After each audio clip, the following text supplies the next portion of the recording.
That's nice. That's real good. Well deserved, I'm sure. That's right. So yeah, because you submitted them for. I can read it if you want. But, No problem. Whatever you prefer. yeah, I think it'd be cooler. He'd like it more. He don't know me. He knows. Yeah.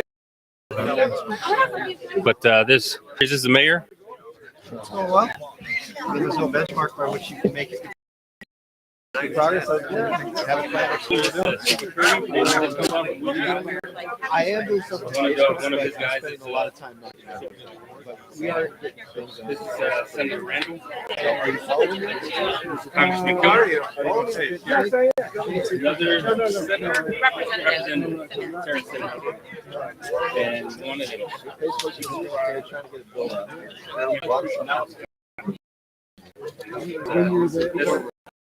He's running for. But yeah, I guess you may want to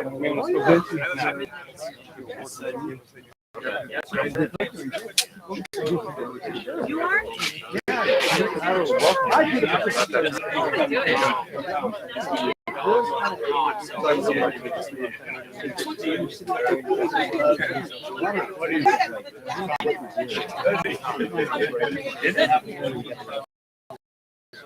Script.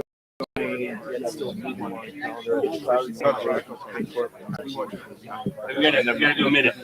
Turn on? Turn on? No, this one. This one. Yes. Buenos días. Good morning. We just wanted to start with a minute of silence and to pay respect and honor our victims of the terrorist attack.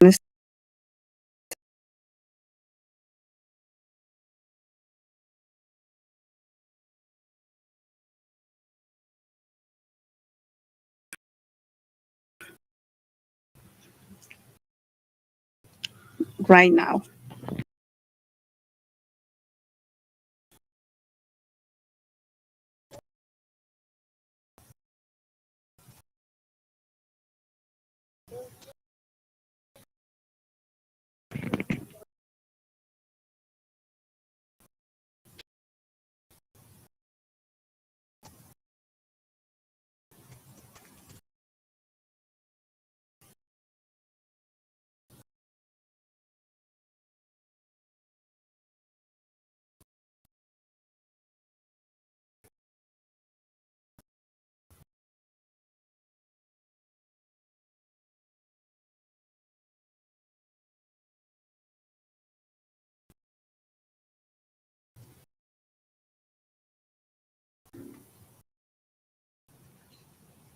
Thank you. Let me introduce our MC. She is an amazing person representing Kids Up Strong Innovation. Please welcome Christina Rourke. Thank you.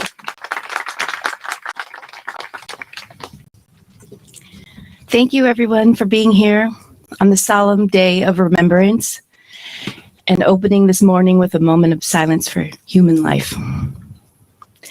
Greetings, good morning, magandang umaga, buenos dias, hachlakel, talafa lava, and hafate. My name's Christina Rourke again. I'm the co-director at Kids Up Strong. It's a privilege and honor to be gathered with all of you. We know that resiliency is a community experience. It is not an individual characteristic. And may this day remind us to love deeply, as love is not performative, nor, I'm just going to make sure I don't mess up and love is an action.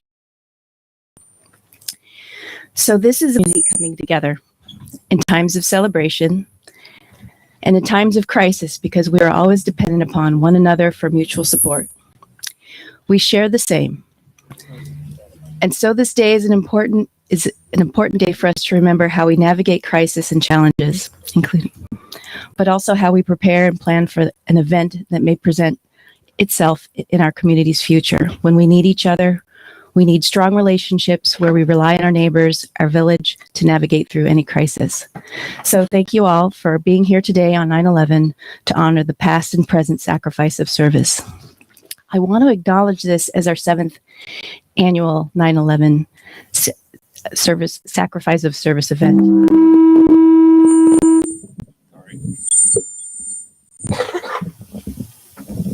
We good to go? Okay. Organized by co-founders Martita May, founder of Kitsap Immigrant Assistance Center and Kitsap Mesa Redonda, and Akuye Karen Vargas, founder of Living Life Leadership, Living Arts Cultural Heritage Project, and Tomacha Vargas, whose life shifted on 9/11, and now faithfully the memory of his friend Brian Amos. We want to acknowledge everyone gathered today to honor the lives that were lost 21 years ago and recognize the lives that were forever changed by the events that day.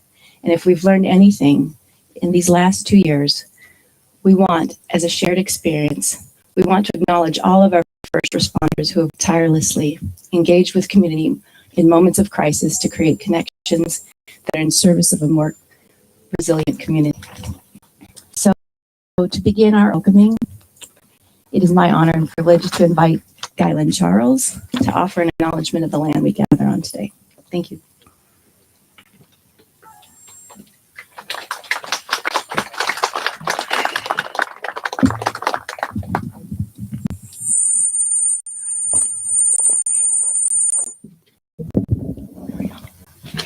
Hello, good morning, and I will be reading the land acknowledgement. Every part of this soil is sacred in the estimation of my people. Every hillside, every valley, every plain and grove has been hallowed by some sad or happy event in days long vanished. We would like to begin to acknowledge that the land on which we gather is within the ancestral territory of the Sequabs people of the clear salt water. Expert fishermen, canoe builders, and basket weavers, the Sequabs lived in harmony with the lands and waterways along Washington's central Salish Sea, as they have for thousands of years. Here the Sequabs live and protect the lands and waters of their ancestors for future generations as promised by Point Elliott of 1855. Thank you.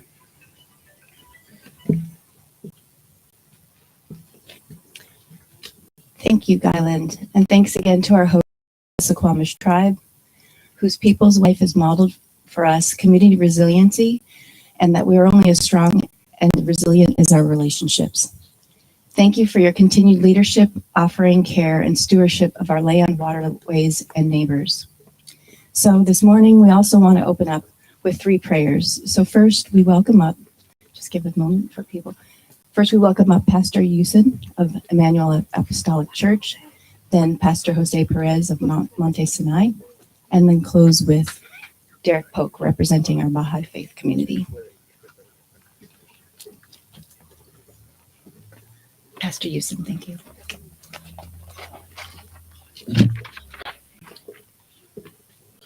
Let us bow our heads.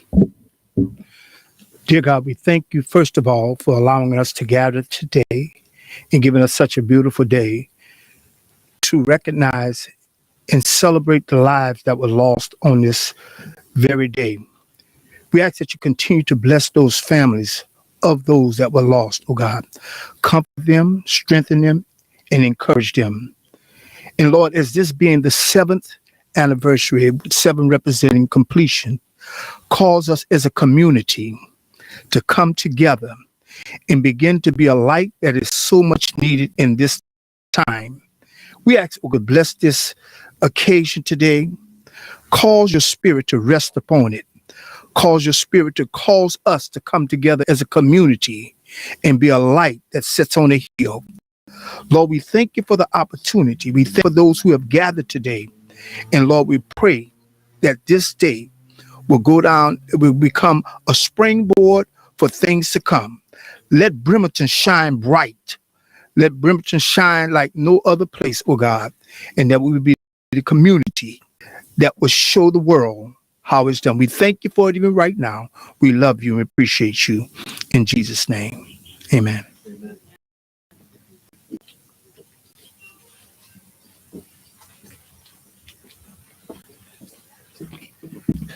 Amén. Gloria al Señor. Que Dios los bendiga a todos. Amén. God bless everyone here today. Mi nombre es José Pérez. Yo soy el pastor de la iglesia Monte Sinaí, aquí en Bremerton. Y es una bendición para mí estar aquí con todos ustedes. A la señora Martita que dio la oportunidad de venir. Y pues estamos muy, muy contentos, ya que hoy es un momento como todos, que nadie esperaba en el momento que sucediera, como 11 de septiembre. Y ven todas las personas que pudieron perder su familia, gloria al Señor, y nadie esperaba en ese momento, y así gente, nadie puede esperar la venida del Señor, pero nosotros estamos a tiempo para preparar nuestra vida. Amén. Amén. Amén. Gloria a Dios. Así que vamos a orar, inclinar nuestro rostro y vamos a orar por todas las víctimas. Padre, en el nombre de Cristo Jesús, te damos gracias, Señor. Te damos gracias, Padre, en el nombre de Cristo Jesús, Padre, a todas las personas, Señor. En ese momento, Padre Santo, a mucha familia, a muchos seres queridos, Señor. Pero Dios, tu palabra, Padre, es viva. Y, Señor, tú estás, Padre Santo, para ayudar a todas aquellas personas, Padre Santo. Señor, te damos gracias, Padre. Y bendiga a toda familia, Padre. Bendiga a todos sus seres queridos, Señor. Padre, dejamos todo en tus manos, Padre. Y que seas tú el que tome el control sobre las autoridades, Padre. Las autoridades, Señor, que hicieron un esfuerzo en ese día, Padre. Pero Dios, bendígalo, Padre. Ayúdalos, Señor, a toda la comunidad y a todas las personas, Padre. En el nombre de Cristo Jesús. Gracias, Padre, Hijo, Espíritu Santo. Amén. Amén. Y Gloria a amén. Dios. Amén.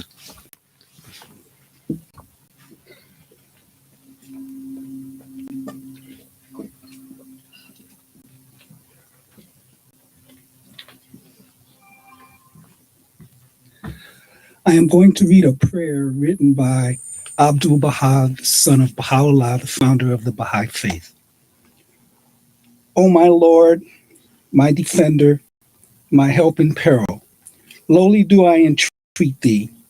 Ailing come unto thee to be healed. Humbly do I cry out to thee with my tongue, my spirit. O God, my God, the gloom of night hath shrouded every region, and all the earth is shut away behind thick clouds. The peoples of the world are sunk in the black depths of vain illusions, while their tyrants wallow in cruelty and hate. I see nothing but the glare of searing fires that blaze upward from the nethermost abyss. I hear nothing save the thunderous roar that belloweth out from thousands upon thousands of fiery weapons of assault, while every land is crying aloud in its secret tongue. My riches avail me nothing, and my sovereignty hath perished. O my Lord, the lamps of guidance have gone out. The flames of passion are mounting high, and malevolence is ever gaining on the world. Malice and hate have overspread the face of the whole earth, and I find no souls except thine own oppressed small band who are raising up this cry. Make haste to love, make haste to trust, make haste to give, to guidance come. Come ye for harmony, to behold the star of day. Kindness for ease. Come here for amity and peace. Come and cast down your weapons of wrath to unity as one. Come and in the Lord's true path, each one help each one. Verily with exceeding joy, with heart and soul, do these oppressed of thine offer themselves up for all mankind in every land. Thou seest them, O my Lord, over the tears thy people shed, mourning the grief of thy children, condoling with humankind, suffering because of the calamities that beset all the denizens of the earth. O my Lord, wing them with victory that they may soar upward to salvation. Strengthen their loins in service to thy people, and their backs in servitude to thy threshold of holiness. thou art the generous. Verily, thou art the merciful. There is none other God save thee, the clement, the pitiful, the ancient of days.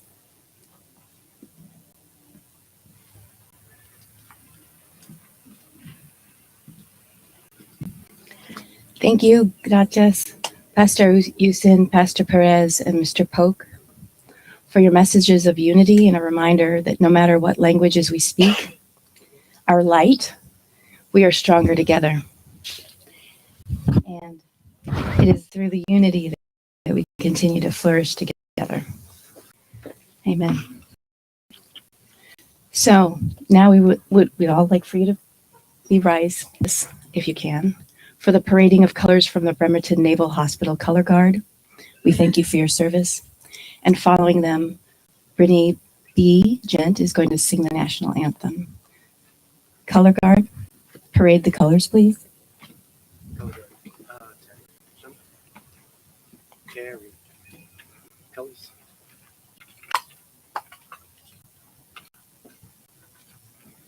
Ready. 2. Forward. March.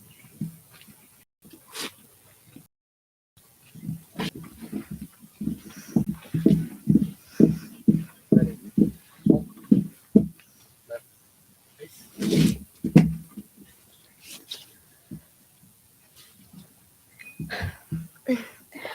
Oh, say, can you see by its early light what so proudly we hailed at the twilight's last gleaming, whose broad stripes and bright stars through the perilous fight? Oh, the ramparts we watched were so gallantly streaming, and the rockets' red glare, bombs bursting in air, gave proof through the night that our flag was still there.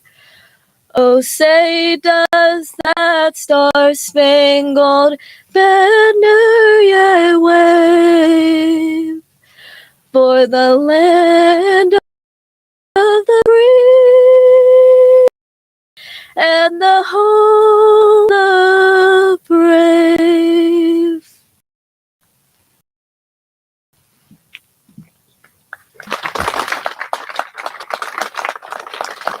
Thank you. Color Guard, retire color. Forward. March.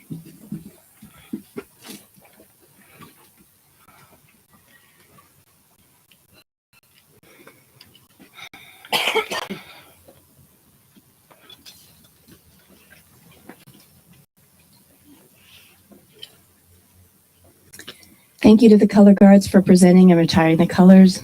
And thank you so much, Bijan, for your incredible performance. Acknowledge that we live as we dream. We can use opportunities of gathering like today to dream together of our community that we want our children and our grandchildren to have. So thank you again for being here today in this important moment. And I want to just ask you to please find your way back down and settle in, get comfortable. Appreciate you.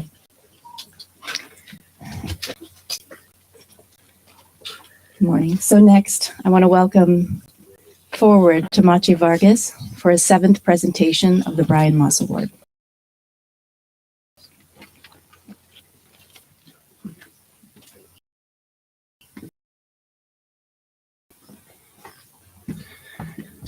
Thanks for coming, various representatives and dignitaries, whoever you are. I can't name you all because I'll forget somebody.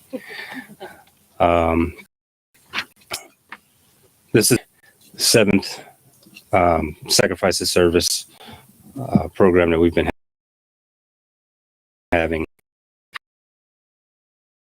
There is an award for us friends.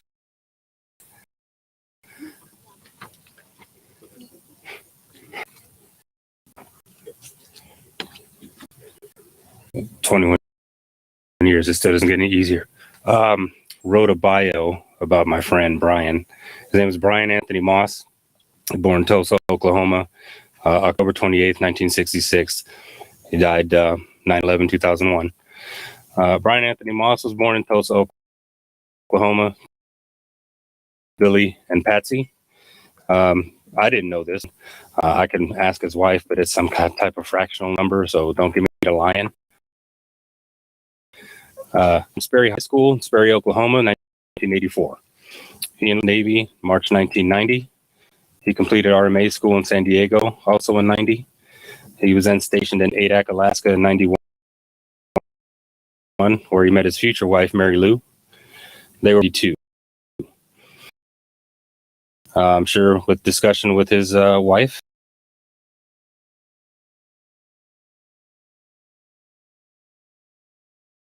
We signed up for the submarine service, Kings Bay, Georgia, in 1993. Child Ashton, April 7th, 1994.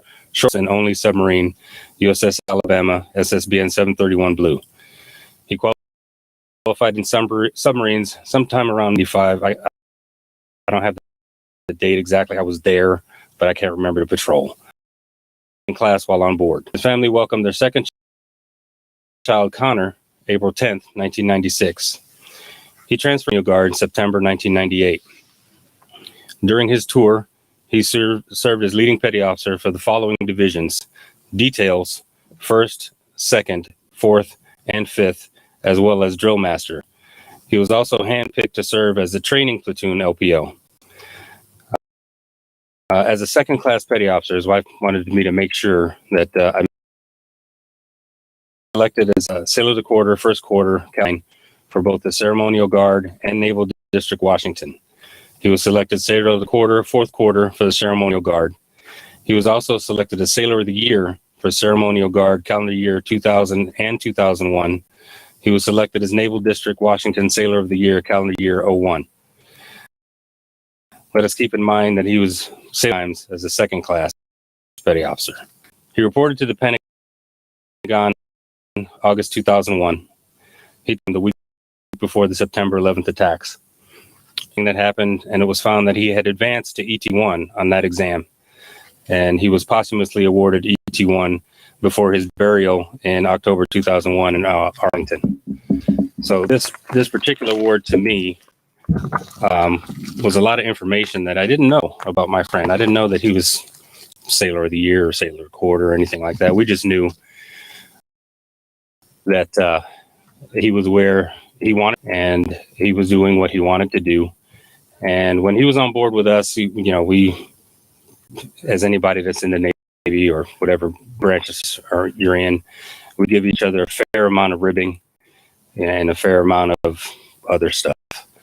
And once he got to DC, I would call him probably at midnight, usually, like here.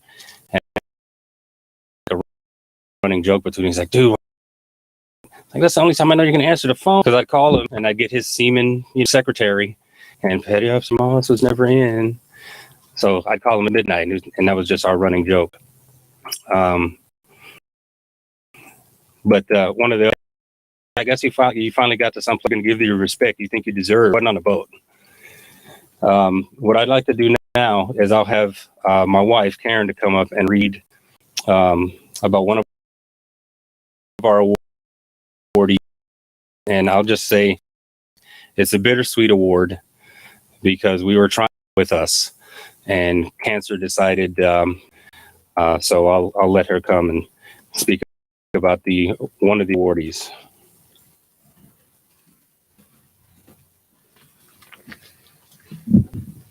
Good morning, everyone. If I could have C.C. Curry to come.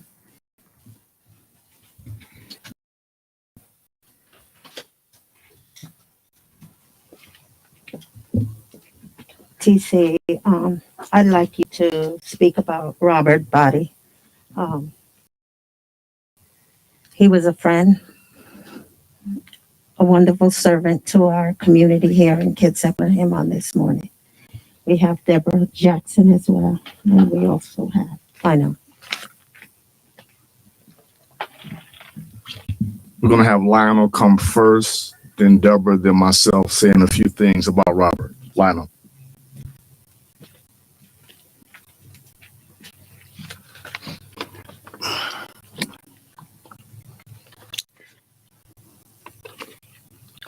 Excuse me.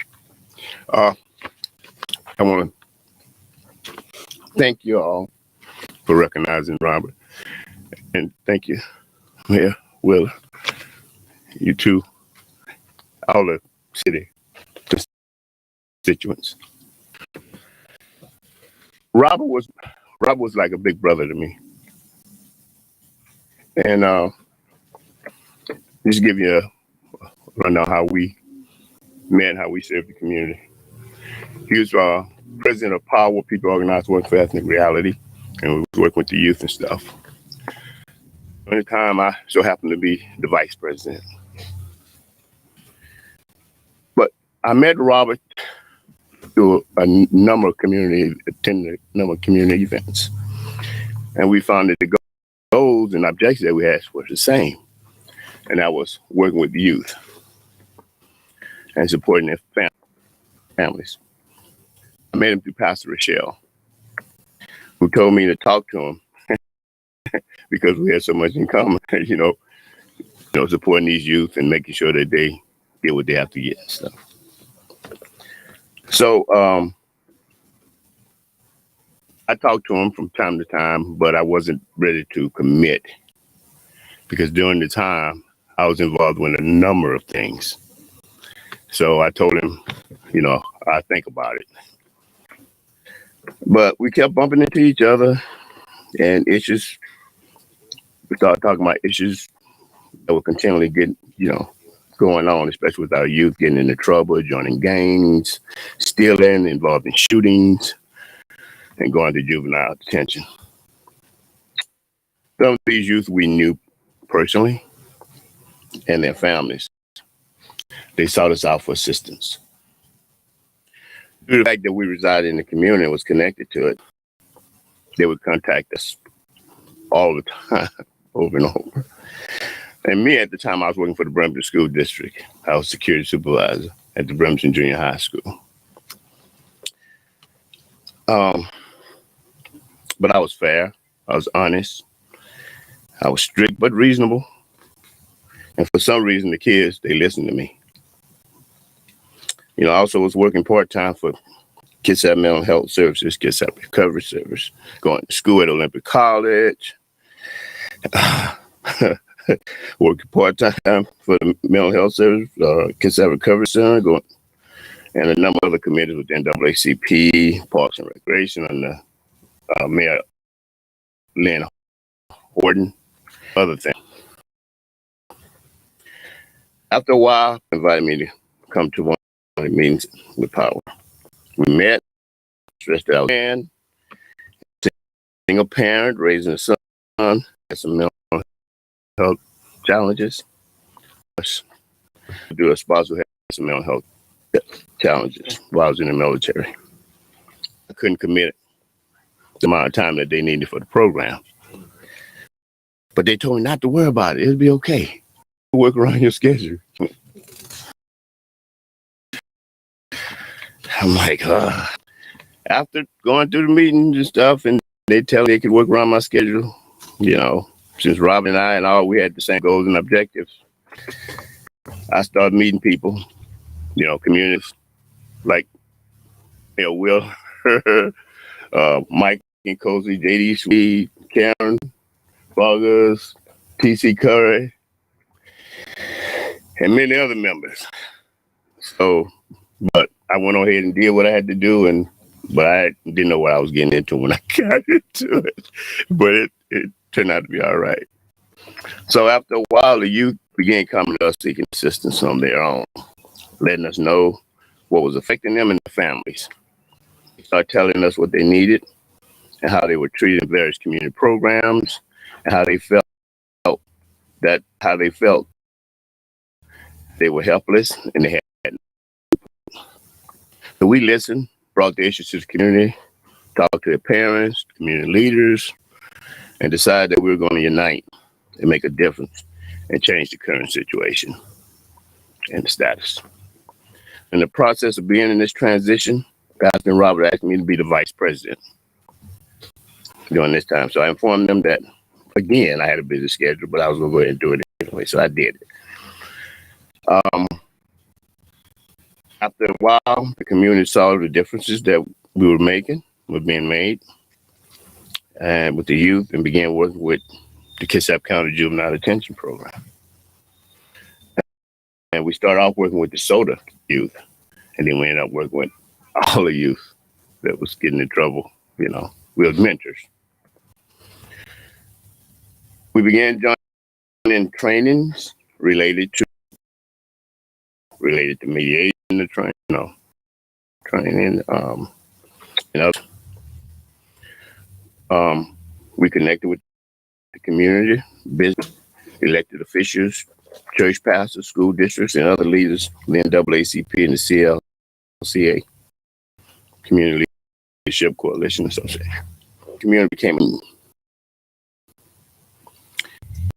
business started providing donations to our program.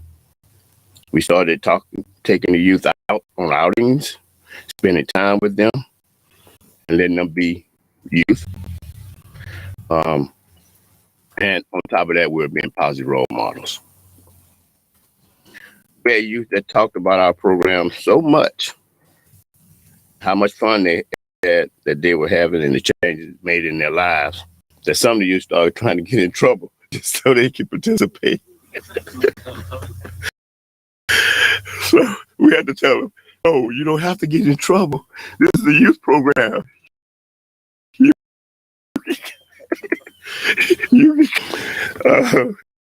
It's so funny.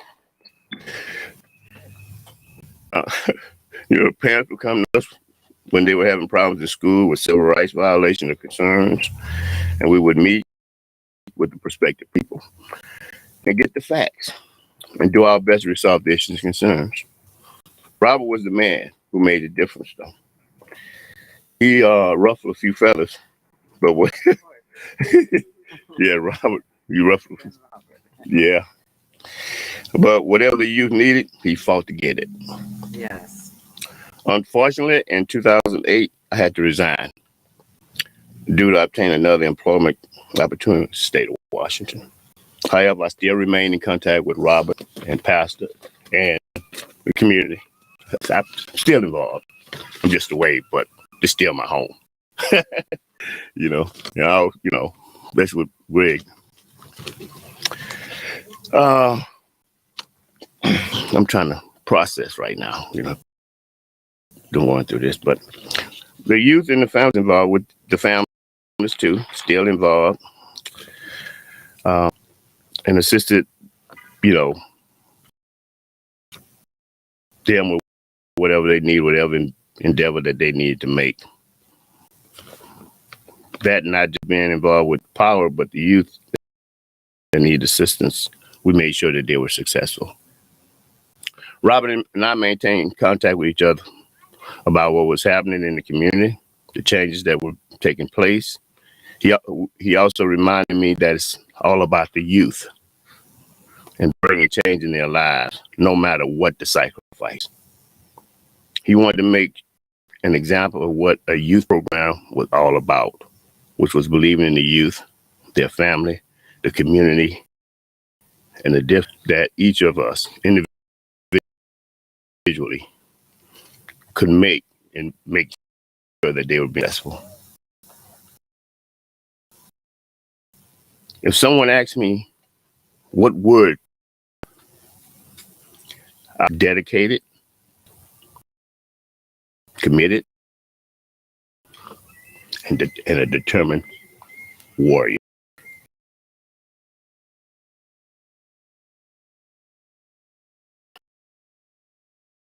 To the cause and determined to fight until he got friends. And may he rest in peace and not for also being part of that accomplishment. All right, thank you. Hi, I'm Deborah Moore Jackson with Surviving Change and Hope 360. Robert was a trailblazer. Robert's activist work did just start. He was an adult. Robert and I were always the dynamic duo. We started at West Park Elementary School. And being the leaders, bumping heads. Then we took our work all the way to Kuntz Junior High School,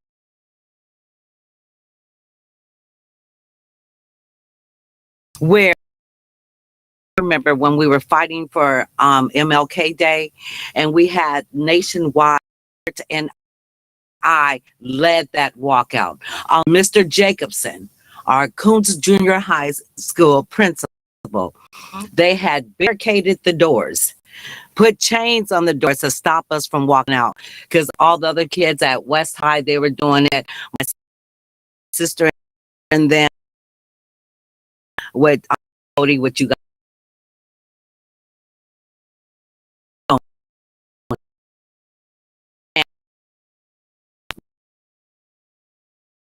Dominic. If you know Dominic, it means we're old school. We all know. We had big Keith Griffin there.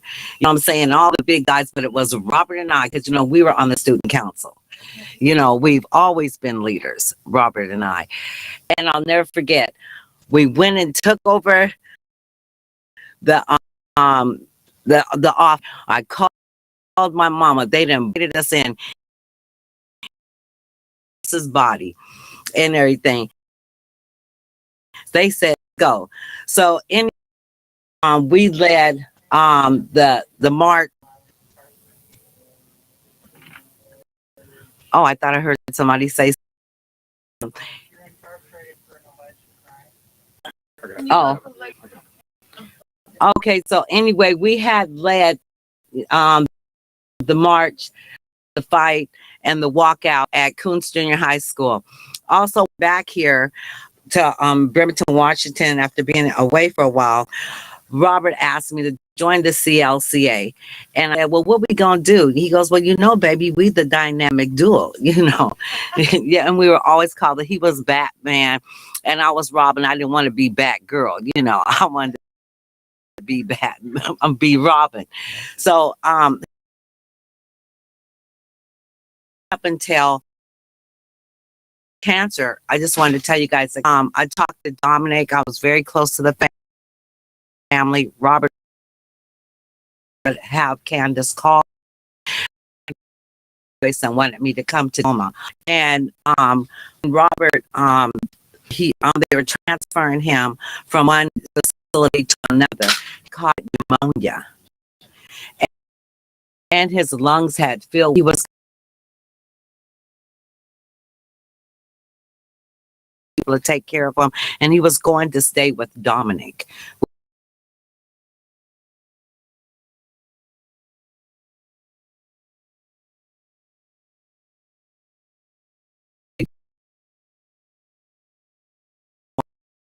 Things to take care of him, so he stayed. So I wanted you to know that. And then also Dominic had stated to me before we go ahead and do his final Armand a couple of days, because Armand is in charge, his youngest son. So anyway, I just want to say Robert was my love. We had a special love, a real special love. And I was there with him on many occasions over there, and it made me feel so good for them to contact me and get over here, and I would just come and sit him in the bed, and if his family member, no, Deborah's family. Guys, we had sad cries. Him and my brother and I was very deeply close, but he was a leader. He was a leader. Y'all got to know him.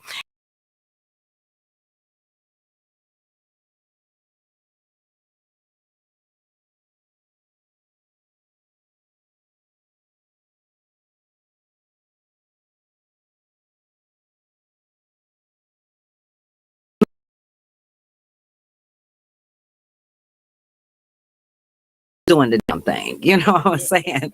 We were so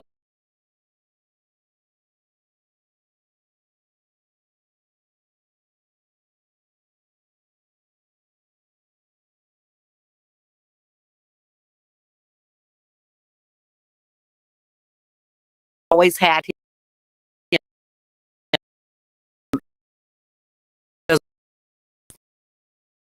Excuse me, but y'all know I am who I am. That's right. That's right. And he was diehard. Baby was a diehard. He wanted to talk to everybody, want to know what was still going on. Everything. He had asked Jeremiah's son to come over, guiding them, still guiding him. Brother Ron,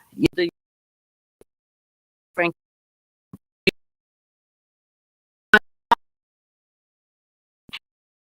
keep focused. Get over here. I need to have that talk, and we had several of those. So he community all and I just think we need to know that he took the community to heart, and he took the community to his grave. So anyway, I wanted to tell you, he loved you. He was a damn trailblazer. Believe that. Good morning. I'm TC Curry, community activist in the community for a number of years. I'm on my heart who to love, learn to be. The first thing I want to say is I just want to send prayers out. Yes. It's an honor and a privilege to stand before you today. Thank you, dignitaries. Thank you, the community. Thank you, everyone that's here today commemorating 911 individuals. Is my good friend Robert. If you was to Google community activist, and he will be sitting there, and he will be speaking. I think that he might be a little controversial, but I'm gonna tell you something. Thousands of times, what he wants you to know is to make a point that somebody else wants, that nobody else wants to say what he said. Yeah.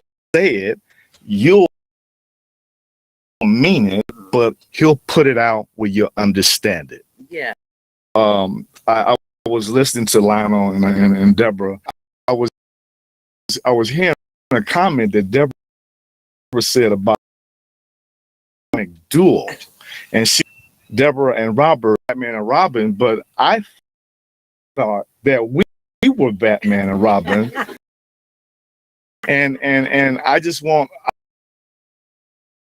going to share that platform.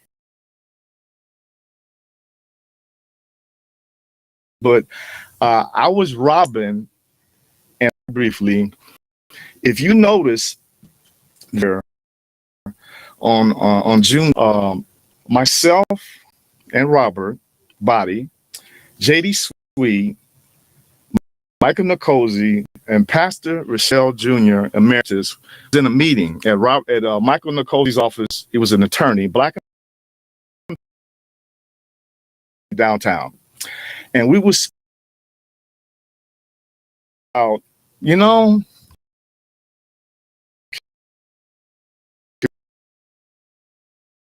about. I made the comment. I Juneteenth.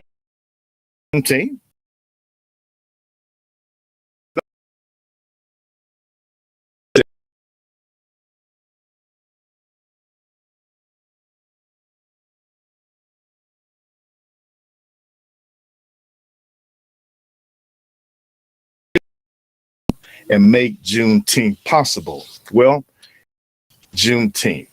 But I want you to know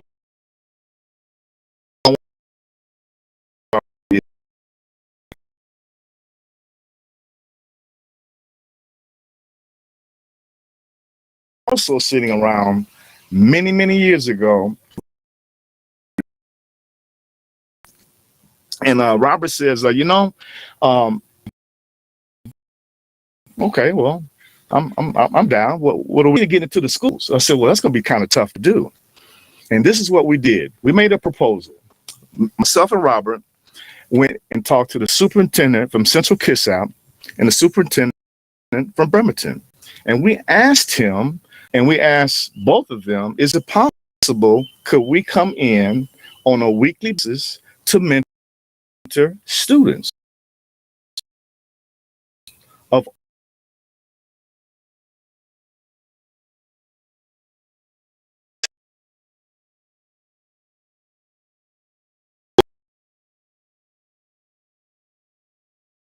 suited? We was persistent. So Kitsap School District, every week, we never missed a week.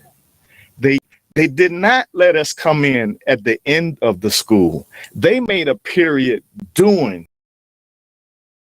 the school. Yeah. Period where we came in and mentored issues in the community. And also, I had implemented a scare that I had before I got here. We took them to Monroe Prison.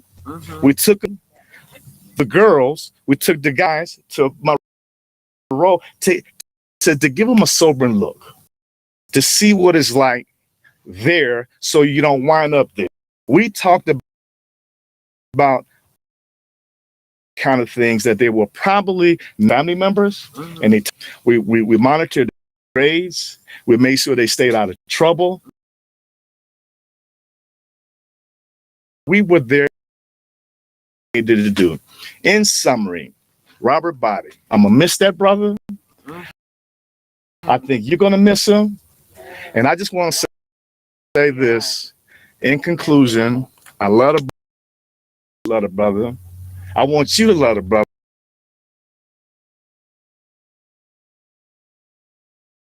In prayers. Bless.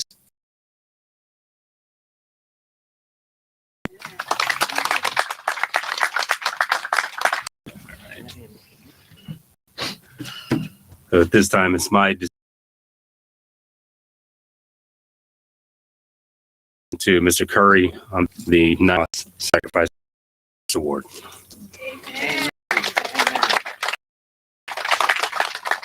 You want to pick? I come up with you. You can be in the middle.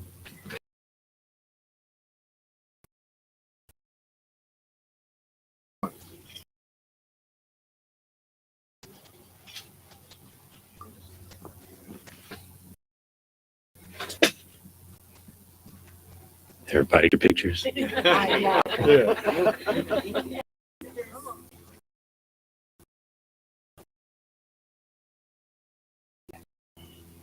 Thank you, community. Take time.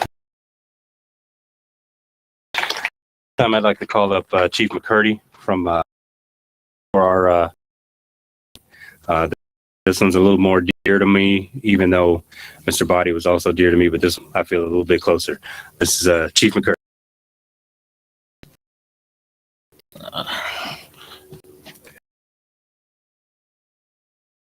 And everyone, I'm Chief Petty Officer Travis McCurdy. Everyone to take the time to remember 9/11 occurred.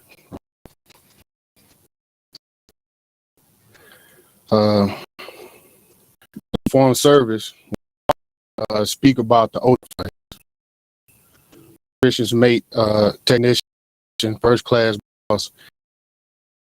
He made that oath that day. So in his honor, we recognize these individuals to keep his name alive. And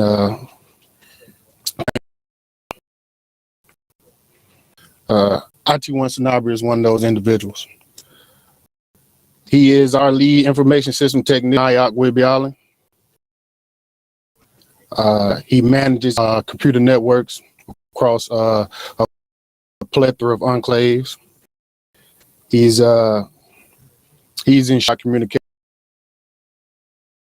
to advance the mission forward to people who responsible for those events like at 9. On top of that, he also is a plethora in the community in Oak Harbor. Tears at places like donation places, taking donations for the least fortunate.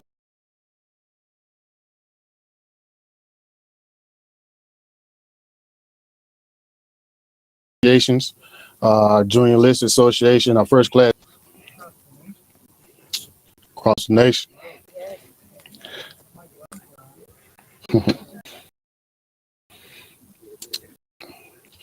Petty Officer Sanabria's sacrifice is for the greater good of something big itself.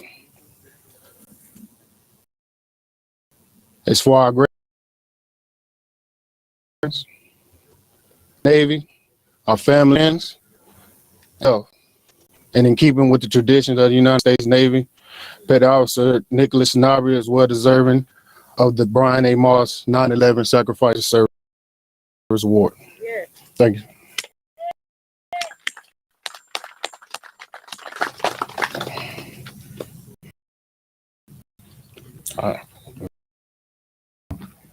So at this time, I'd like to have Petty Officer to receive his award as presented by his Chief Petty Officer.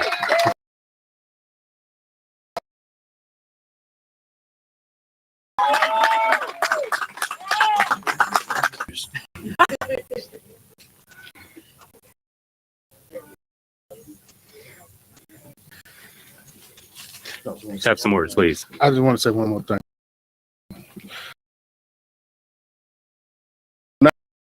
This award, that also now, all right.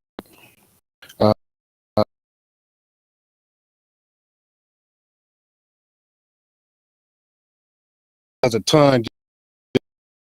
Everybody does a ton for his community. He's always looking out for people, and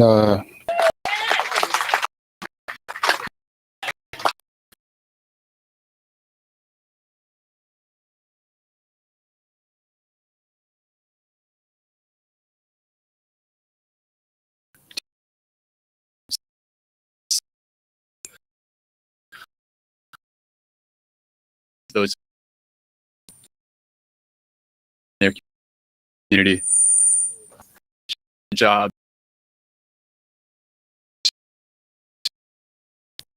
that base requirement that they ask you to leave your family, your physical energy, your mental and emotional energy, and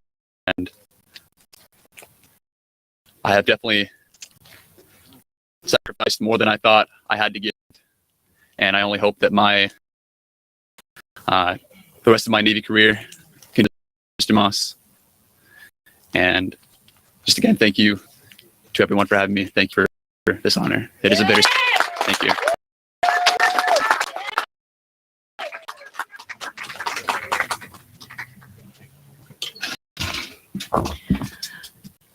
I'm just a little bit emotional right now. Various people who have received the award for Brian Moss in his memory and his honor. And Tamache, thank you for sharing his story. This is my second year at this event, and just feeling over in terms of carrying on a legacy, and really appreciate the stories of community leadership as well as military leadership in our community.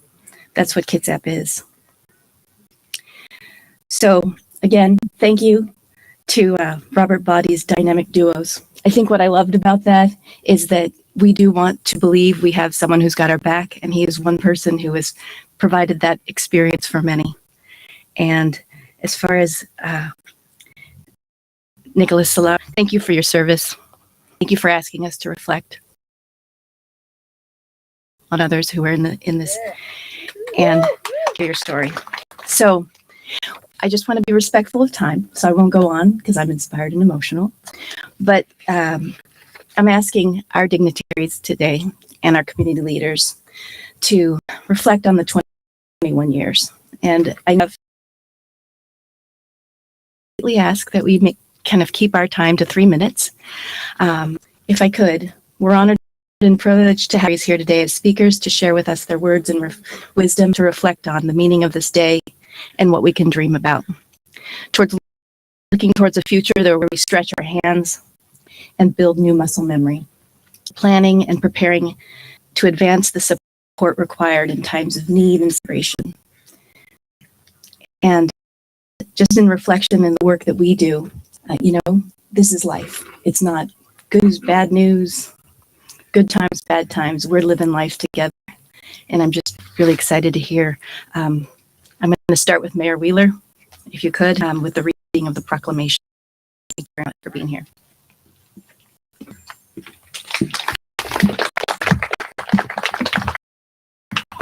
Thank you. Wow, this has been very emotional day. And, those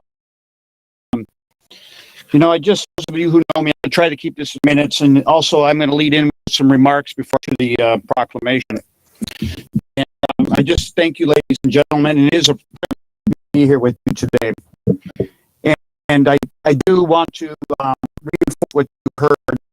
And just keep Robert Body and his loss to our community all close to you and in your heart. He was an organizer, a leader, one of the honors of the Juneteenth celebration we here enjoy in Bremerton. It was my great honor to present service award to him just recently. He helped start the Coalition Alliance, and he will be sincerely missed. Petty Officer Chief, thank you for your service. I know what you do for the country. I know what you're giving up. Thank you. I'd like to just take a few moments to say a few words in remembrance of 9/11, especially 2001, the terrorist attacks on our country. Today we commemorate those brave men and children we lost on that fateful day and the incredible bravery that occurred in the aftermath. The 9/11 memorial you see behind me stands as a testament to the tragedy and courage that happened a week ago. Evergreen Rotary Park Memorial connects to that terrible moment and remembers the terror, strength, and bravery on that day. To honor the victims, recognize the survivors and families, and honor the rescue and recovery workers. And we pay tribute to men and women who have served in the armed forces overseas and at home to protect our country and keep us safe. Communities like this one all over our country pay our respects to the lives lost, the sacrifices, and the heroism that happened on that bitter day and during the period afterward. Countless individuals are also giving back in a day of service, sacrifice of service, to bring help and hope to others in our community. The 9/11 Memorial stands as a powerful reminder to all of us to remember, and stands as an enduring about the strength and determination of our nation. It is my honor to be here today to recognize this important day in our history. Now I'd like to read the proclamation.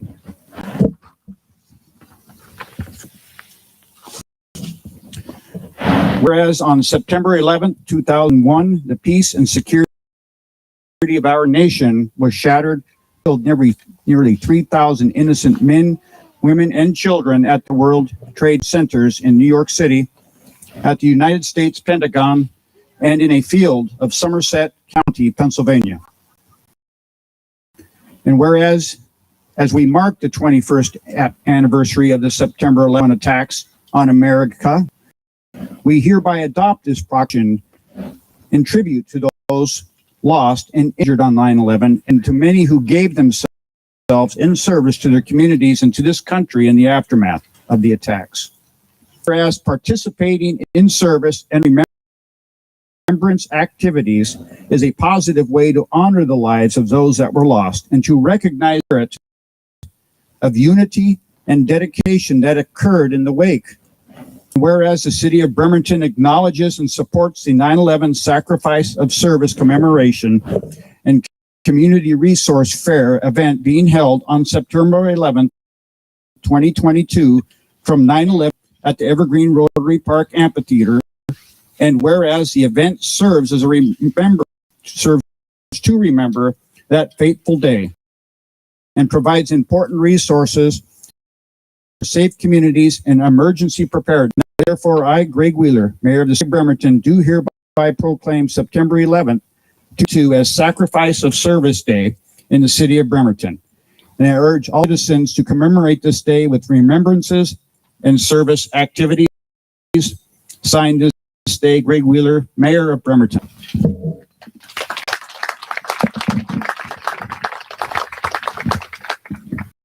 Sorry about this.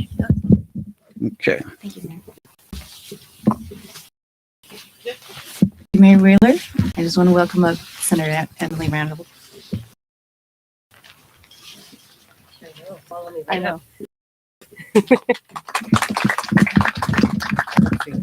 I'm much shorter. All right. Thank you so much for having Randall, and I have the great honor of representing the 26th district here in Kitsap. And I also have the great honor of growing up in this resilient community. Let me take these off. This community full of veterans, volunteers, and neighbors who love for each other. Parents here to Kitsap build strong communities, and they were inspired. Everyone after each other, make our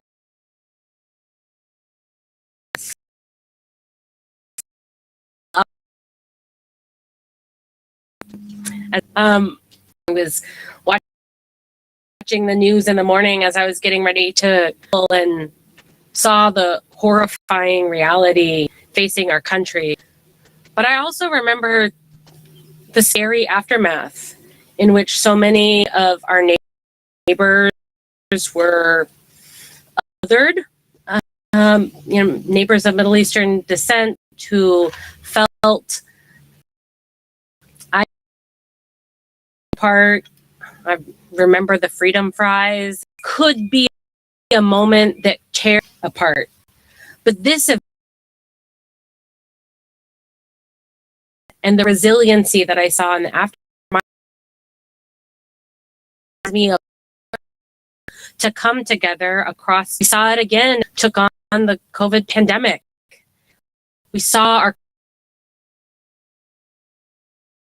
members come together, sew masks, to bring meals to create resource and information every week in a meeting in the county to make sure that no one was left behind. And that is a spirit that inspires our neighbors. No one is left behind as we move forward through any crisis. So I'm proud to be here with you today to remember those lives that were lost, to affirm our commitment to our neighbors, the ones that we know and the ones that we don't, to ensure that we do better and better every next crisis that we face.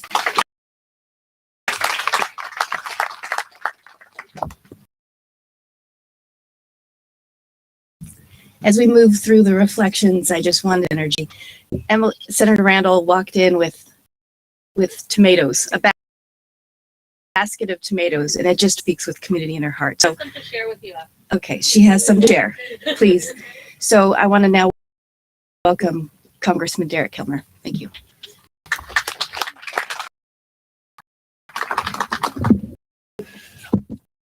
I'd like to thank you all for being here. I'd like to Karen and Martita for putting this together, Tom for good words, and Emily. Each of us has moments in our lives that we won't forget, moments that stick with us. 21 years ago was one of those times, whether you were at school or in the office, as I was sitting on a plane on the runway at sea.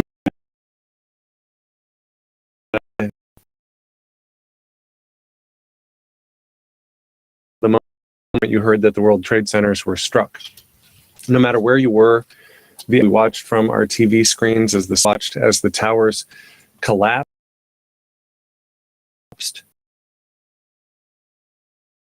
The after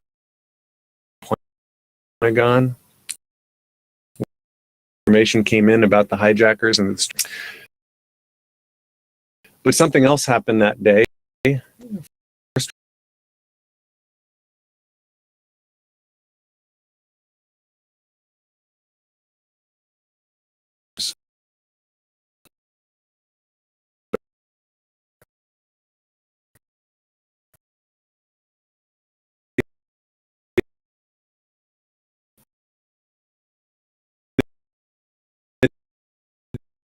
Outweigh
family and I have lived through that got me to office to begin with.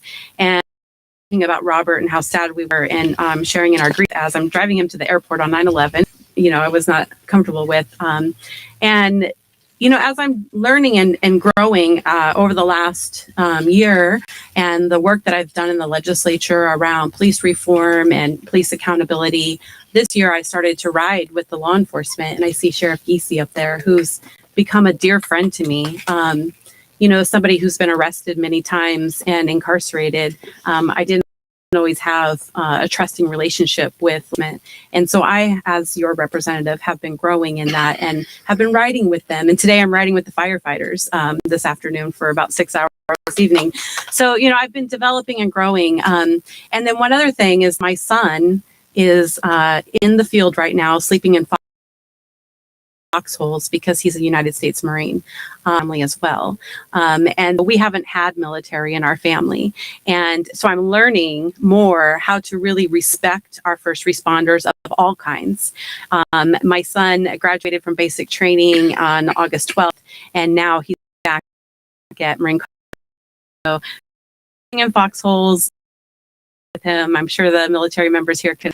But I want to say that all of us are first responders in some way, all of that serve our public, whether it is in the military or law enforcement, activists, we are all working together vision where everybody has access to health and safety, and especially our marginalized communities. And so I really appreciate that, Karen and Martitha, because I know your heart is to make sure we're bringing people from the margins and centering them in our work.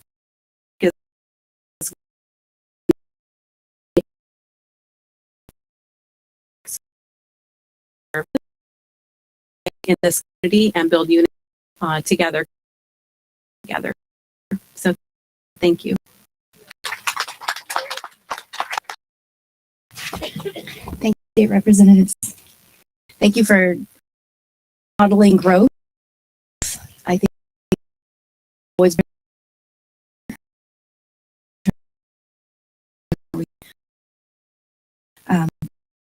community. So I would invite Commissioner Wolf. Back, okay. But I have to give kudos to Christina.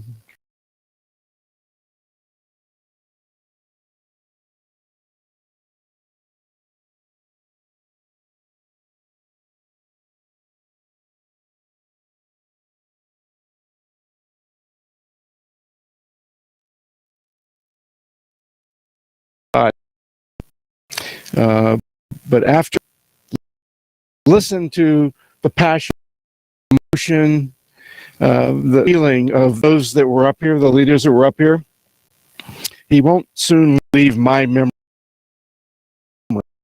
after today. So I mean that with my heart. I'll get Mark's do it less than 3 minutes. Over here, my wife and I, Wendy, who's here, we had to remind each other, where were we? What we doing 21 years on Marine Drive, 8 something in the morning, office in, not sure, I think it was in Old Town. My wife was going over Seattle for her job, and we said, wow, look what's for 21 years. And it changed not just our lives, but I think it changed all of our lives. Everything over the last 21 years.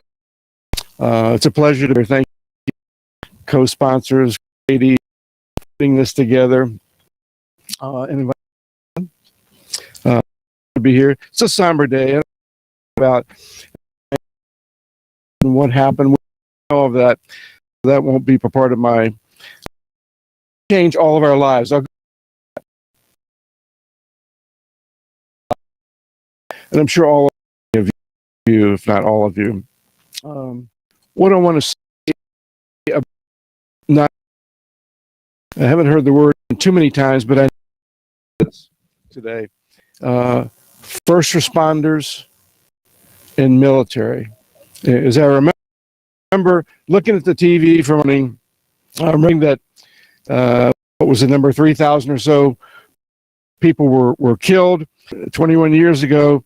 Today, in addition to everything we talked about earlier and all the emotion and the passion, I think we're here to honor our first responders that day 21 years ago and the military 21 years ago. I also want to suggest to you, because I'm sort of fading away here, I want to suggest to you that we have one of the best first responder networks in our county, not just Bremerton, not just Silverdale, not just Port Orchard. They all work together. I think Sheriff Giesey's up here. Sheriff Giesey works with all of the enforcement units. Fire and rescue, if there's an issue in one part of the county, they're all there together. So we have that unity right now. And I can just say on that point that I'm very, very proud of our community and coming together, doing this crisis that we had years and years ago. And we see it today coming together as a community. So we think about our national spirit in times of crisis, banding together for support and action. At that time, 21 years ago, we were all Americans. Following our plan was to help those that were in need. And that's what we're doing today. That's part of what we're doing here today. We've got the vigor in our community to help others. We've got our emergency management. We've got other organizations that I just mentioned. So when there are catastrophes like we're here to talk about today and commemorate, we have the power here to take control and work together, not just on this issue, but, and I'm seeing a co-founder shaking their heads positive. So that's good for me that you're shaking your heads in a positive manner, both of you. I feel strongly about that. And this, we need to remember our national unity, not just our local. This is me speaking, not as a politician, but as a person, not just our local unity. We need to think about our national unity, and we've got to come together, continue coming together as we have in our worst days, rather than sow the seeds of division and partnership. And I feel that is happening, and I'm positive, and I want to believe that. So we won't forget today, and I suggest to you that our valor and courage must live on, and these examples to be applied in our daily lives. And 3 minutes? Three. She's cutting me off. I'm out of here. Thank you. Glad to be here again.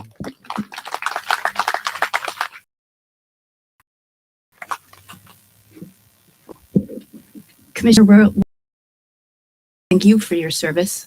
You served in the military branch. Army. And you're big shoes to fill. And what I heard from your words today and your personal words today was a higher level of unity. And I think that speaks to, it inspires me because we have to look at things from the issue and just as a community work towards that. So thank you for that. I want to invite, who needs no introduction, she'll provide herself, Judge Flood. Thank you.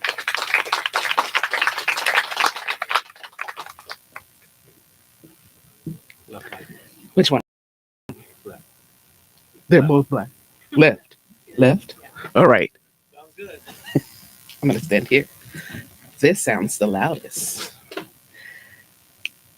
Good morning. I'm going to invite you to close your eyes and to think about 9/11 and how far we've come. And open your eyes. And it's the urgency of now. And when I say that in a way to understanding that tomorrow is not promised. We come here to honor what happened on 9/11. But we also have come here to honor our petty officer for his service as a fellow petty officer. Congratulations on your service.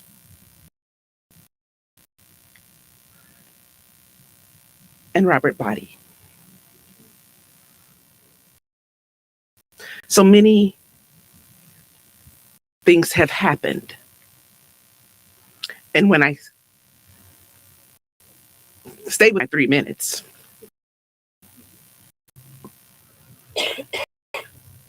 that's Army, Navy, Marines, Air Force, Coast, National Guard, our firefighters, all of our law enforcement agencies, our healthcare workers, our hospitals,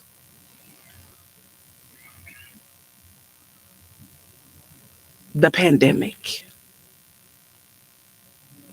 the urgency of now. We have to remember to come together as a community, not only on a local level, but as the commissioner said, on a national level. as Congressman said, on a national level.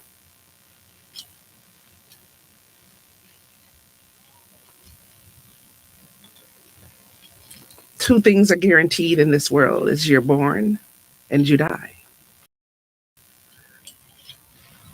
What legacy do you want? Is what we need to ask ourselves. Do we want to be known as divisive? Do we want to be known as coming together to better where we live, where we sleep, where we work? And Robert Body was an agitator, but he was an agitator in a way that made change.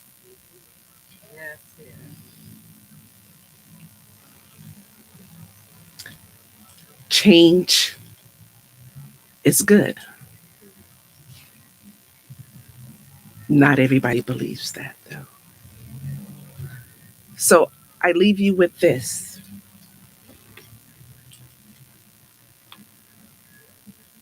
Our branches of service are great here in America.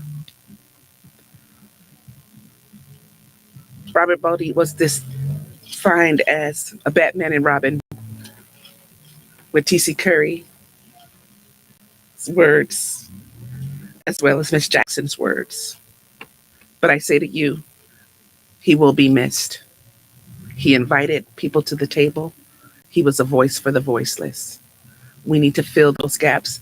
And this 9/11 is a reminder that we lost many, but we can continue to be their voices in community. Thank you.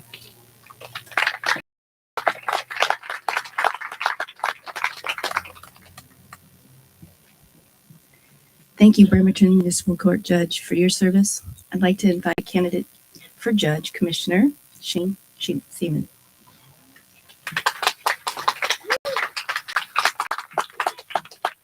Thank you to everyone and our respected dignitaries. I want to say hi to everyone, and I want to say hi to Miss Jackson. I promised her the next time I saw her, I'd say hi to her. I'm following some really good speakers, and so I'll be quick to my 3 minutes. But I want to just talk a little bit about sacrifice today. So again, my name is Shane Seaman, and I'm a court commissioner here in the city of Bremerton. And 9/11 means something to me because after I attended OC right up here, I'm a local guy, I joined the United States Coast Guard. And that's my flag right over there. And it has a couple words on it that I think not only means something for all the branches, it says semper paratus, that means always ready. We also have another saying, and it means we have to go, we always have to go out, but we don't always have to come back. And that embodies every single person ever served in any capacity, whether it be Mr. Bob in a capacity here or anybody that's been in the military or first responders. And the point is that they're putting their lives out there for all of us. And you cannot replace what 9/11 means.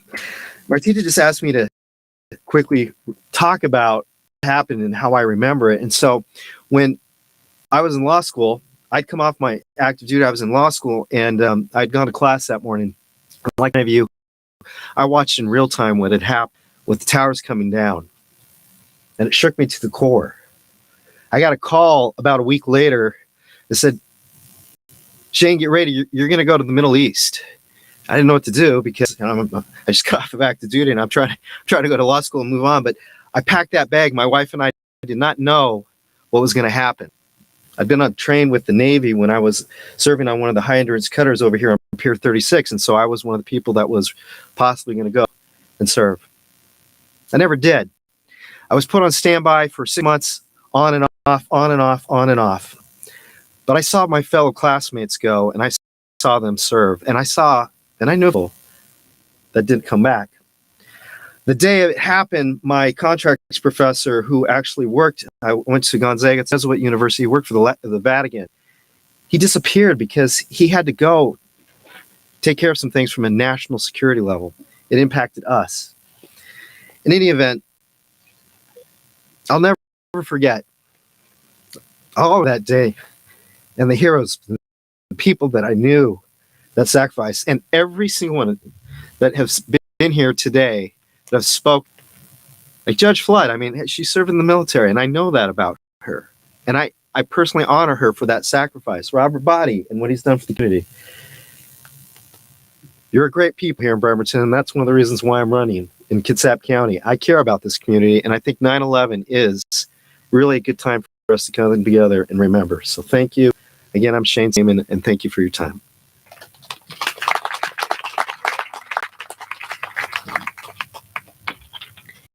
Thank you, Commissioner Seaman.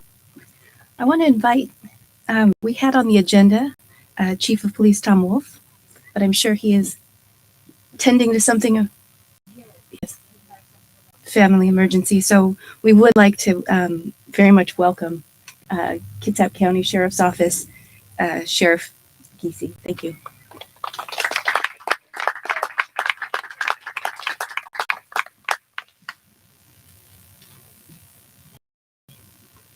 Hi, good morning, everybody. I'm John, the Kitsap County Sheriff. So when you're the last after all these dignitaries speak, I mean, you've kind of run out of some material. So I have 3 minutes. I'll try and make it brief, but I appreciate our team for organizing this great event, recognizing community activism. Like where I was 21 years ago. First off, I've been with the Sheriff's Office for 30 years. And as I'm like the 6th decade of my life, I talked a lot about what happened. Reflecting on it, and I came to the realization that the men and women of the Sheriff's Office, many infants or not even potentially born at that time. And so I wanted to pass this message on to them. And it was the message of what I was doing that morning.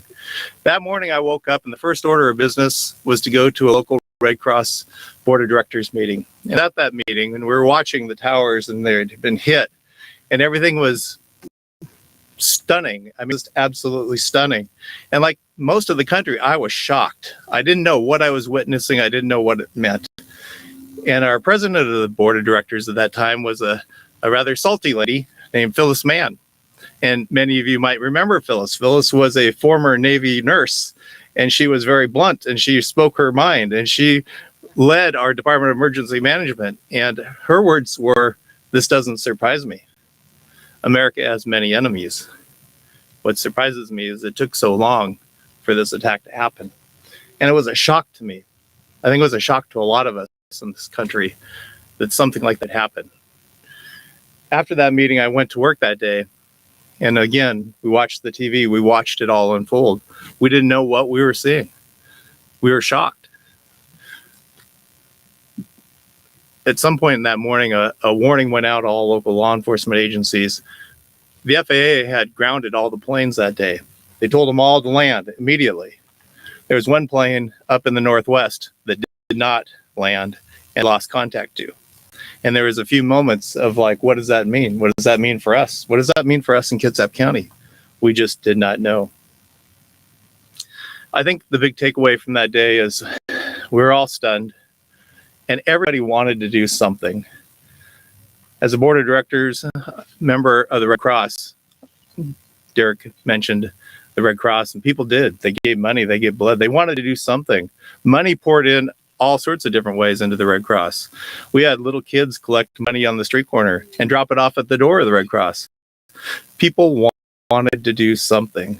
And in our profession, we wanted to do something. We had deputies and officers and fire all offered to go to New York to help in any way they could.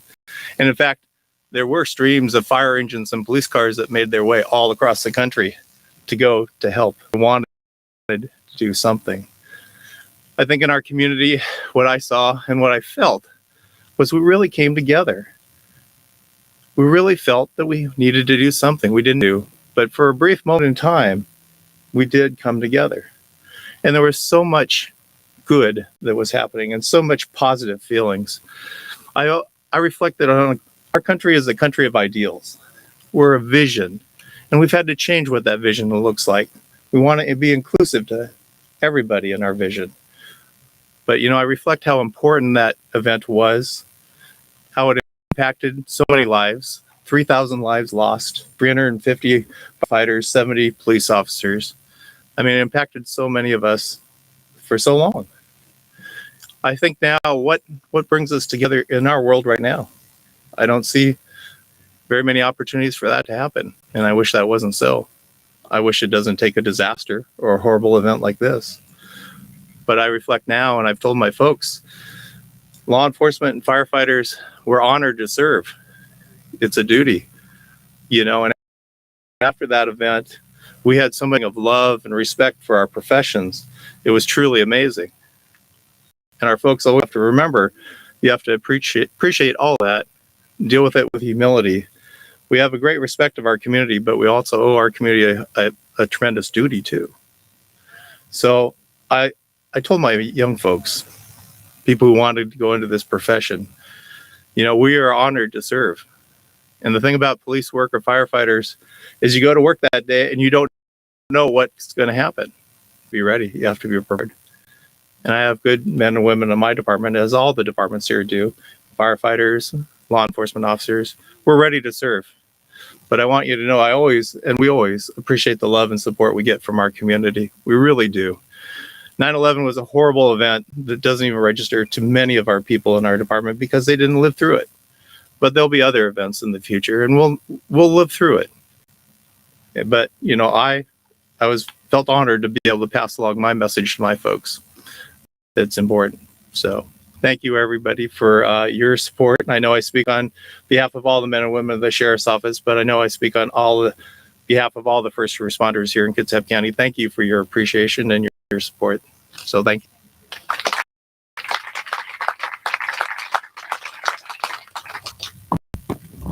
Before I move us on to our co-founders speaking and closing out the event, I just wanted to acknowledge, thank you for all the voices across the sectors. So we talked about the professions, but it's also community and professions. So whether it was our criminal justice system, our elected officials, the military, law enforcement, just very, very excited to say we're all talking about unity and help this, whether it was 21 years ago, 2 years ago, today, when our power goes out and we're all calling Puget Sound Energy and trying to figure out how to help each other and make sure we get a ride to our whatever we need to do to get somewhere, do something. So I just wanted to celebrate everyone here for being here. I'm hoping this inspires each of you, and thank you. I want to just acknowledge this, Miss Kitsap and Miss Polsbo for being here as well. I'm sure your service and going around and helping the community is equally important. So what I want to do is invite the group, meet someone today, meet a new neighbor, find out where they were 21 years ago, what their reflections are. You guys have inspired me to think about it. I'm not going to talk. I gave you 3 minutes. I'm giving myself 1 minute. So I want to introduce the two co-founders, the founder, Latch founder, 9/11 SOS, Akuya Karen Vargas, to speak, as well as Martita May Kitsap Mesa Londa, co-founder. Yeah.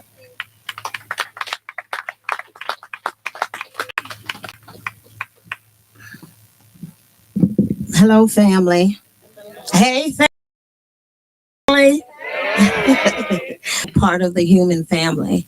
I've been reflecting as we've been here today, and I've reflected over the years.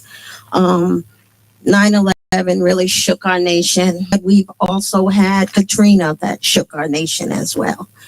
And during that time, as I reflected, I said that if we don't do prevention and prevention, when tragedies strike, we will not respond in a way that is helping one another and unifying and strengthening our community. I've served our nation. My husband and I, our community members, have served this nation as well as our county and our communities. And I believe that we can be better and we can do better. I believe that we have to be intentional about breaking down barriers that divide us instead of unifying us. I look around today and I can say that I'm disappointed in a lot of ways because I believe that this park should be filled with our law enforcement, our first responders, doing trainings, getting to know their community, their neighbors, and our law enforcement that are here. I commend you. Our leaders that are here, I commend you. But I also believe that we can do better and that we can be better. We've been here advocating to unify and strengthen our community with public health and safety for the last 7 years. And I believe that we have to shift the paradigm as we move forward because we don't know what tomorrow holds for us. I remember back in 2015 when the entire county was here and they were preparing at the Admiral Theater to inform our community about disasters and about community preparedness. Our military was there, our law enforcement, first responders, legions, everybody was there. But I did not see communities of color and their leadership that needed to be at the table so that when disaster struck, all of our communities could respond in an educated, informed way that could be able to save lives in the midst of emergencies. And so I reached out to Patty Lynn at the time. I went and I said, Martita and I, we sat down, we said, we've got to make sure that represented have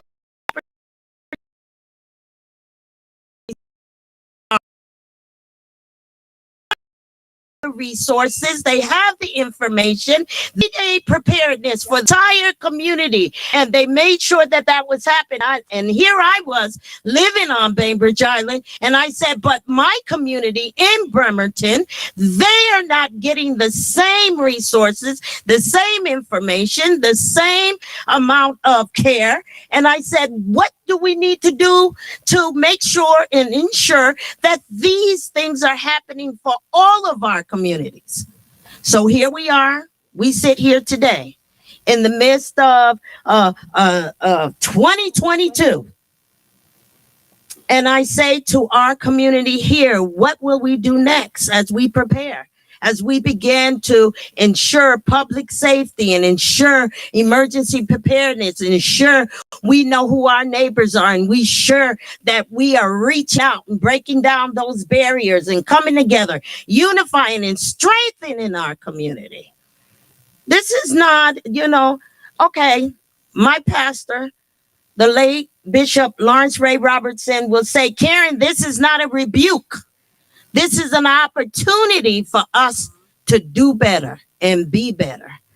And so I say that all to say, as I look around and I see all of our neighbors in here, please let us be more intentional on what this event means for the saving of souls, because that's what it's all about. It's all about, it's not if, but when it happens. What will we do and how will we respond and how will we be helpers one of another? That's where the rubber meets the road. And so as we move forward, I invite you and welcome you all to think about how we can strengthen our communities and strengthen the message of saving of soul and saving of our family members. Because you know what? Community is only made up of us. Families. And all of our families will be affected when emergencies or tragedies or things happen. So as we move forward, I have to take a minute because I wasn't even aware that Perry A. Thompson, one of our own community members here, died at 9/11.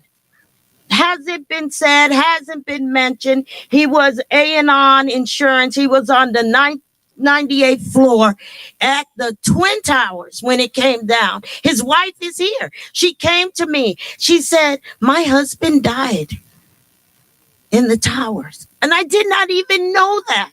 We've been here for 7 years. We don't even know what's happening with our community members and with family and loved ones that are right next door. We have to do better to understand and help support. We are helpers one of another. We are helpers one of another. And so again, I thank all of the dignitaries, all those that came and spoke, but I wanted us to think about how we will move forward to strengthen and to unify our community. Thank you.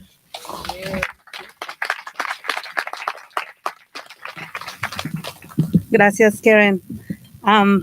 Let's see. Can you hear me? I just want to say thank you. Karen covered everything. I don't want to repeat. Just wanted to say yes. Reflection.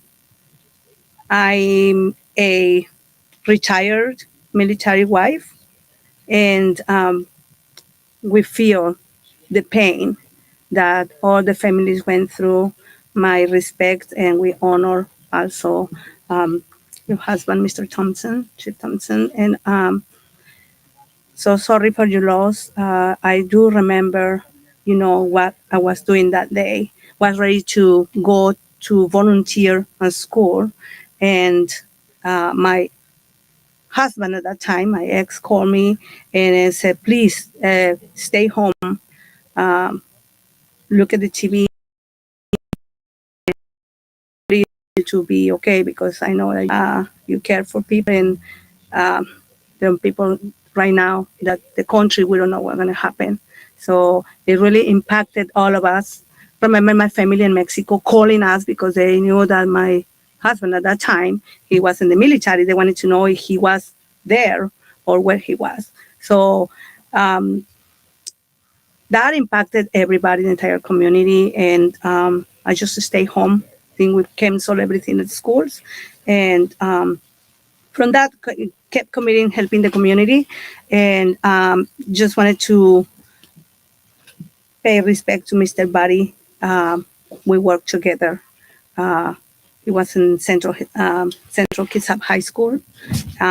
My son was also that time with Katie.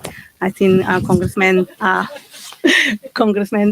Assistant Katie also was, with the same school than my son. And Mr. Buddy approaching the students, being a mentor. And she said, "Matita, you're in the community, come over." So we were at the Central Kitsap School District Board of Diversity, making sure that, inclusion and just talking with the students, to be better and to graduate, just to be safe in the community. Be an example and a role model. So my respect to his family, and I'll be missing his text messages. We came really close, and every holiday, every Mother's Day, I have my last message that he sent me saying, "Are you doing okay, Martita? Happy Mother's Day." Sending. So he's so dear to all of us, and we're certainly going to miss him. And I just wanted to acknowledge and say thank you, Chief, for being here. Thank you, everybody. Commissioner Seaman, thank you. Vote for him. He's running for Kitsap County judge. So my respects to everybody. My respect to you. I call Miss Tara my sister. Thank you for all your contribution to our country, to our community. Sweet Senator Emily Randall, thank you for being here. Mayor, thank you. And favorite commissioner, don't tell anybody. Thank you. And all respect for the military. Sanabria, felicidades. Yeah, it's an honor having you here. Tomachi, thank you. Miss Christina, thank you. And I just want to say, I'm going to invite Tomachi. He wants to say the last words here, but I just want to invite you to come and visit the woods. And hopefully next year we can have more military, more law enforcement here for us to award them. And we really want to award the first responders. So we're so looking forward the support to give an award to those who are the front line. Thank you so much. And it is my pleasure being here. And with you. Thank you.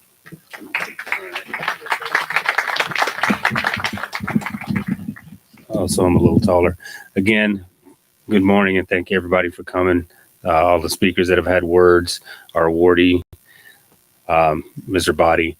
We would like to also, we'd be remiss if we didn't mention that one of our key assistants is not here today. Smoke's kind of dealing with her asthma. It's Miss Elise Charles and her daughter Leah. And one other thing I needed to mention about my friend Brian, or he'd be rolling over. I don't.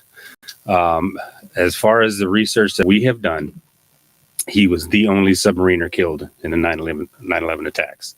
So he's singular.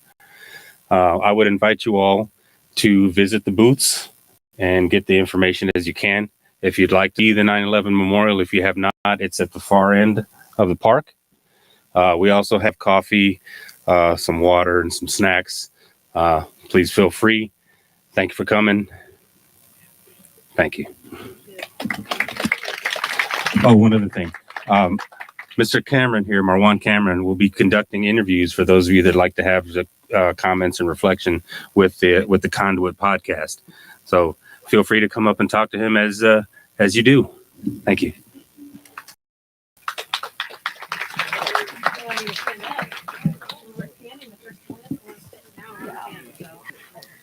Thank you, Marwan.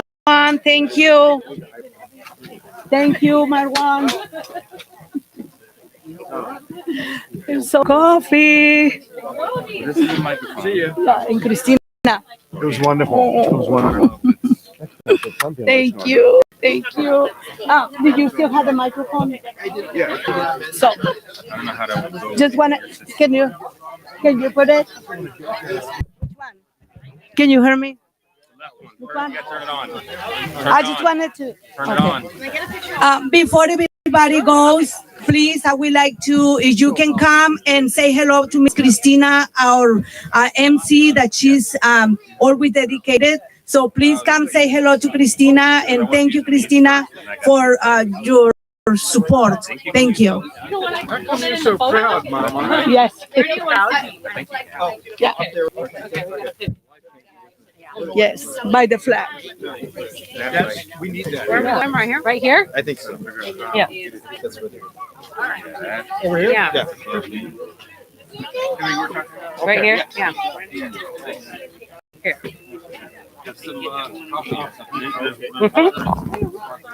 Thank you. Yeah.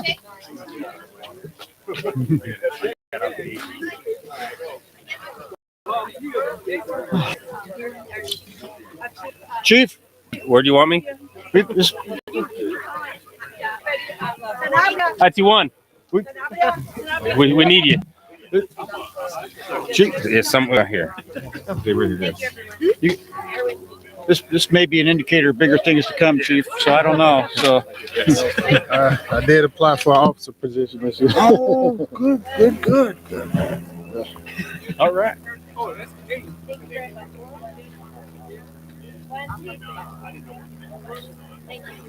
Okay, everyone happy? Yeah, good? Okay. Great. Everybody got him? Okay. Yeah. Sorry. My goodness. Okay. Nice to see you You get did great. it little, man. You got the award. Yeah. I know. How's it time this weekend? Yeah, Yes. thanks for all you're doing there, Tiff.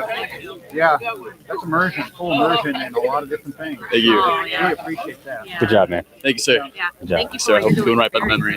Ryan. Did you want us to sign that? Do what you do. Christine write this one for all of us? Do what you do.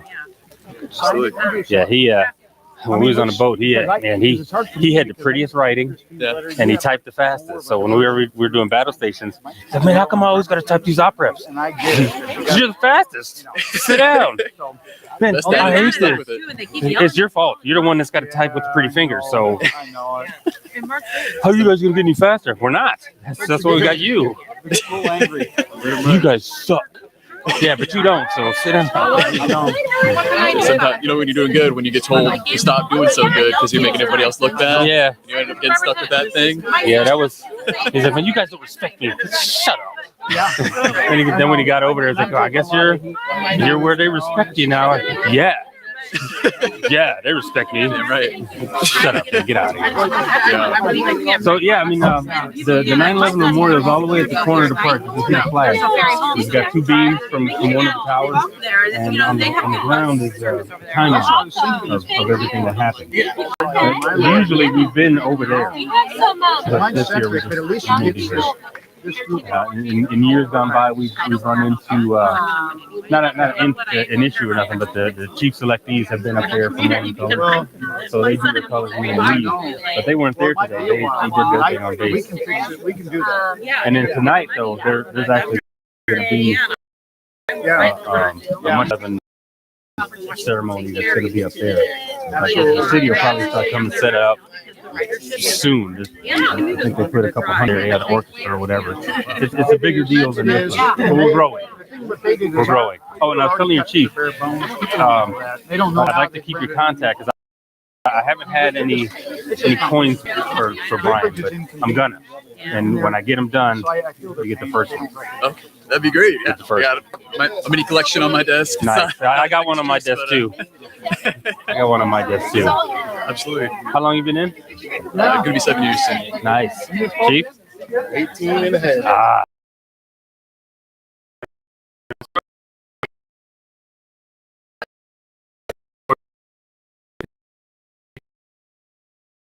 Extend longer.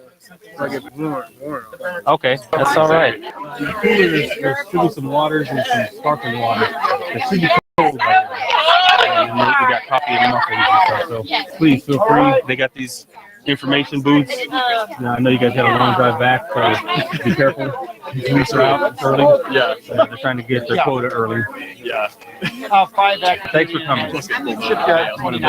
Yeah. Left a Dixie cover at home. Oh, Just barely got another one. See, there's always something. Like I had a dream, like I woke up and it was like 7:30, and like I gotta be here like 8, and it was just because I had to go to the bathroom. Yeah. So I wound up getting up and then just got back in bed and the alarm goes off. I'm like, how it goes. I hear you. Thanks for having me. Yeah, man. It's an honor. Good job. Congratulations. Well deserved. You've been working out. All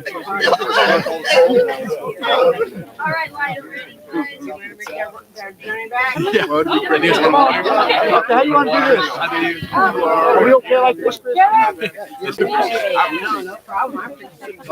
I want to say hi. You got it. Right? Yeah, maybe. I'll send you a shirt.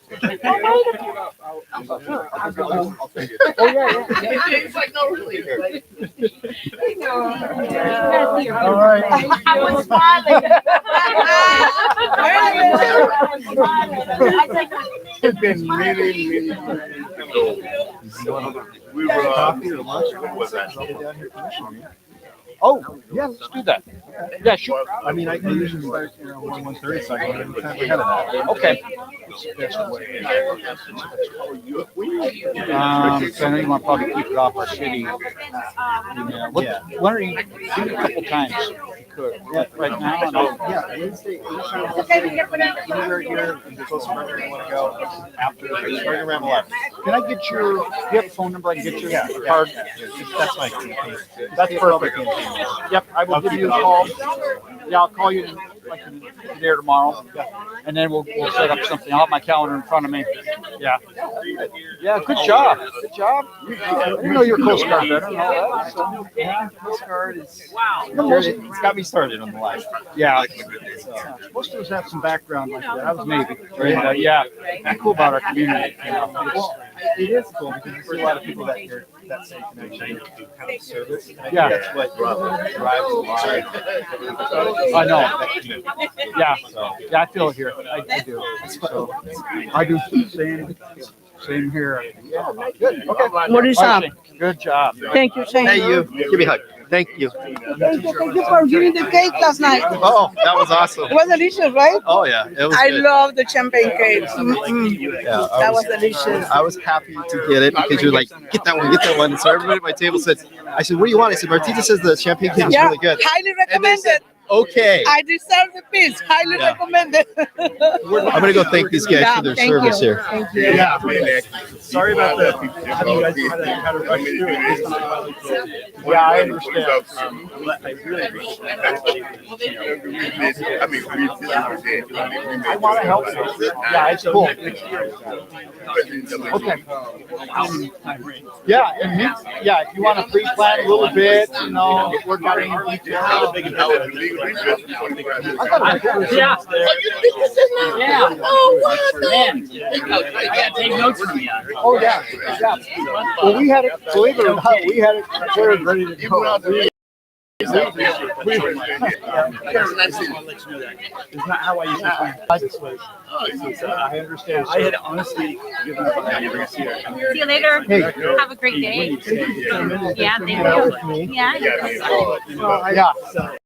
I mean when I say that. I was just going to you were probably in the same position I was. It's like you ultimately probably are responsible for your students.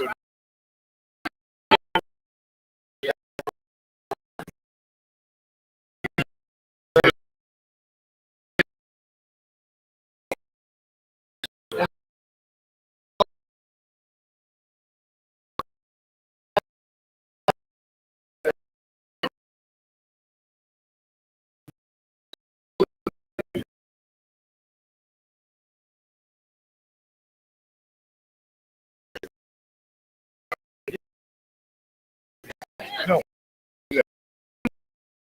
Artists have been one of my and then you have the foundation, and the foundation is the funding. Okay.